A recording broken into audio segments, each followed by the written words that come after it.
The thorny devil is this amazing lizard that lives only in Australia. Now this little critter looks kind of like a little tiny dragon. I mean, his body's just covered with spikes. I mean, from the tip of his head to the back of his tail, there's all these little pointy spikes all over his body. Now he lives in a very, very dry desert region of Australia where it might rain once a year. Very, very little water. Yet all animals have to have water to survive. How does he survive? Well, there is enough moisture in the air that on cold mornings dew will form, and dew tends to form on the top of pointed surfaces. What happens with this lizard, when the water forms, it will flow down those little points into little channels between the spikes, and it will actually flow via capillary action. Water is a polar molecule that the molecules actually attract themselves. You can see this action if you put a straw in a glass and then look, the water actually rises up inside of the straw slightly.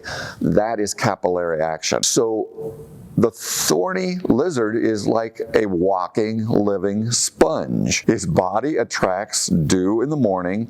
As he's walking through vegetation, you will even see him throwing sand with his tail up on top of his body. And the damp sand, the water will come out of the sand and then flow down those little spikes into those channels. It then moves by capillary action across his body to where his mouth is.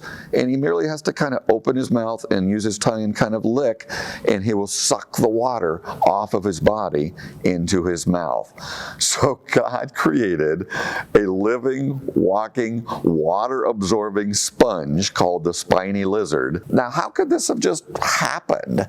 Evolution has nothing to work with except random changes. And if any part of it was missing, the design of the spikes, the design of the channels, his ability and knowledge and instincts to know what to do, he could never survive.